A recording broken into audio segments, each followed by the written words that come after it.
ജനിച്ച മണ്ണിൽ നിന്നും സർവ്വതും ഉപേക്ഷിച്ച് തങ്ങൾ ഇത്രയും നാൾ കൊണ്ട് പടുത്തുയർത്തിയ സ്ഥാവര ജംഗമ സ്വത്തുക്കൾ മുഴുവൻ ഉപേക്ഷിച്ചും പാലായനം ചെയ്യുന്ന നിരവധി ജനസമൂഹങ്ങളെ ലോകത്ത് വിവിധ ഇടങ്ങളിൽ നാം കാണുന്നുണ്ട്. അതിൽ പലതും അക്രമകാരികളും ആയുധധാരികളുമായിട്ടുള്ളവരെ പേടിച്ച് തന്നെയാണ് ജീവഭയത്താൽ സ്വന്തം മണ്ണിൽ നിന്നും അഭയം പ്രാപിച്ച അന്യനാടുകളിലേക്ക് ചേക്കേറുന്നത്. അത് ലോകത്തിൻ്റെ യുദ്ധമുഖത്തു നിന്നുമാണ് നാം പലപ്പോഴും കാണുന്നതെങ്കിൽ ഇന്ത്യയിലെ ഇപ്പോഴില്ലെങ്കിലും കുറേ നാൾ മുൻപ് വരെ ജമ്മു കാശ്മീരിലെ കാശ്മീരി പണ്ഡിറ്റുകൾ സ്വന്തം മണ്ണിൽ നിന്നും ആട്ടിപ്പായിക്കപ്പെടുന്നത് നാം നിരന്തരം കണ്ടവരാണ്. എന്നാൽ സാക്ഷരതയുടെ കാര്യത്തിൽ പ്രബുദ്ധരും ദൈവത്തിൻ്റെ സ്വന്തം നാടെന്ന് വിശേഷിപ്പുമുള്ള നമ്മുടെ കേരളത്തിൽ സ്വസ്ഥമായി ജീവിക്കുവാൻ പറ്റാത്തൊരു സാഹചര്യത്തിലായിരിക്കുന്നു നാം മലയാളികൾ. ഒരു വശത്തുകൂടി അതിഥി തൊഴിലാളികളെന്ന അന്യ സംസ്ഥാന ക്രിമിനലുകളെ കൊണ്ട് പൊറുതിമുട്ടിയ നാം ഇവിടുത്തെ ഗുണ്ടകളെ കൊണ്ടും ഇപ്പോൾ ജീവിക്കാൻ പറ്റാത്തൊരു അവസ്ഥയിൽ ആയിരിക്കുകയാണ്.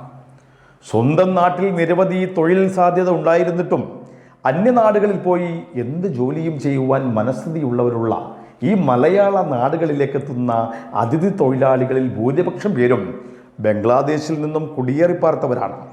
അവരിലാകട്ടെ കൂടുതൽ ആളുകളും കൊടും ക്രിമിനലുകളും. കേരളത്തിലെ ഒട്ടുമിക്ക തൊഴിലിടങ്ങളിലും അവരുണ്ട്. ആദ്യം നിർമ്മാണ തൊഴിലാളികളായും ഹോട്ടലുകളിലെ ജോലിക്കാരുമായ തൊഴിലാളികളായിട്ടാണ് അവരുടെ വരവെങ്കിൽ ഇന്ന് അന്യനാട്ടുകാർ കൈവെക്കാത്ത ഒരിടവും ഇവിടെ ഇല്ല എന്നുള്ളതാണ് സത്യം. ഉൾനാടൻ ഗ്രാമങ്ങളിലെ മീൻപിടുത്തൻ മുതൽ തെങ്ങ് കയറ്റവും മാങ്ങാപറിക്കൻ വരെ അന്യ സംസ്ഥാനക്കാരാണ് ഇവിടെ ഉള്ളത്. അതുകൊണ്ട് തന്നെ ഇക്കൂട്ടരെ ഒരു രാഷ്ട്രീയ മുതൽക്കൂട്ടായി കാണുന്ന പാർട്ടിക്കാർ അവർക്കായി തെരഞ്ഞെടുപ്പ് ഐഡി വരെ ഉണ്ടാക്കി കൊടുത്തിരിക്കുകയാണ്. വെറുതെ ഇങ്ങനെ സ്വറ പറഞ്ഞ് സംസാരിച്ചിരിക്കുന്നവർക്ക് പോലും യൂണിയൻ ഉണ്ടാക്കിയിട്ടുള്ള ഇവിടെ അന്യനാട്ടുകാർക്കായി പ്രത്യേക യൂണിയൻ പോലും ഇവിടുത്തെ ട്രേഡ് യൂണിയനുകൾ ഉണ്ടാക്കിയിരിക്കുന്നു.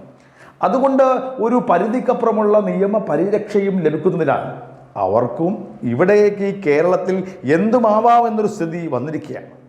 ഗോവിന്ദച്ചാമിമാരും കഴിഞ്ഞ ദിവസം വധശിക്ഷയ്ക്ക് വിധിക്കപ്പെട്ട പെരുമ്പാവൂരിൽ കൊല്ലപ്പെട്ട നിയമ വിദ്യാർത്ഥിയായിരുന്ന ജിഷയുടെ ഘാതകനായിട്ടുള്ള അമീർ ഉസ്ലാം അടക്കമുള്ളവർ അവരെപ്പോലുള്ള ആളുകളൊക്കെ ഇവിടെ ഇങ്ങനെ വിലസുകയാണ്. പട്ടാപ്പകൽ പോലും വീടിനുള്ളിൽ അതിക്രമിച്ചു കയറി സ്ത്രീകളെയും കുട്ടികളെയും ഉപദ്രവിക്കുന്നവരുടെ എണ്ണവും കൂടി വരികയാണ്. മാലമോഷണവും പിടിച്ചുപറിയും വ്യാപകമാകുന്നു. ഇതൊന്നും പോരാഞ്ഞിട്ടാണ് ഇവിടെയുള്ള ഗുണ്ടകൾ ജനങ്ങളുടെ സ്വൈരവികാരം തകർക്കുന്നത്. ഇവിടെ ആർക്കും ആരെയും പേടിയില്ലാത്ത ഒരവസ്ഥ. ഒന്ന് മുഖത്തേക്ക് സൂക്ഷിച്ചു നോക്കിയാൽ അപ്പോൾ തുടങ്ങിയായി ഇടിയോടിടി. വാഹനം സൈഡ് കൊടുക്കാതിരുന്നാൽ അപ്പോഴും ഇടി. കൊള്ളയ്ക്കും കൊലയ്ക്കും ഒരു പരിധി ഇല്ലാതെയായി. പുതിയ പുതിയ ക്രിമിനലുകളുടെ എണ്ണം ഇങ്ങനെ കൂടി വരികയാണ്.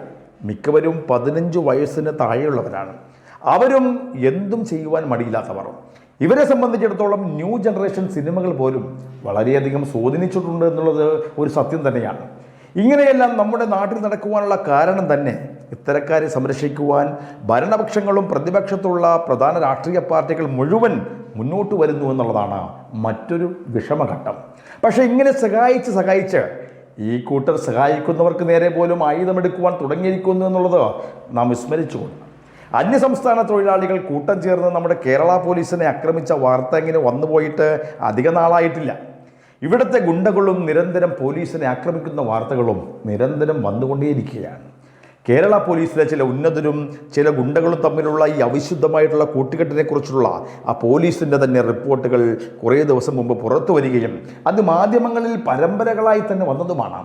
കാര്യങ്ങളിങ്ങനെ അന്യസംസ്ഥാന ക്രിമിനലുകളെയും ലോക്കൽ ഗുണ്ടകളെയും കയറൂരി വിടാനാണ് നമ്മുടെ ഭരണകൂടങ്ങൾ തയ്യാറാകുന്നതെങ്കിൽ ഈ ക്രിമിനലുകൾക്ക് കേസുകളിൽ നിന്ന് പഴുതൂരിപ്പോകുവാനാണ് നമ്മുടെ നിയമപാലകരും നിയമസംഹിതയും ഇവിടെ ഒരുങ്ങുന്നതെങ്കിൽ കേരളം സമീപഭാവിയിൽ സ്വസ്ഥ ജീവിതം ആഗ്രഹിക്കുന്നവർ സ്വയം ആയുധമെടുത്ത് മുന്നോട്ടിറങ്ങുകയും വേണ്ടി വന്നാൽ അത് പ്രയോഗിക്കേണ്ടി വരുമെന്നുള്ളതാണ് ഇപ്പോൾ ഇവിടെ കാണാൻ സാധിക്കുന്ന ഒരു യാഥാർത്ഥ്യം.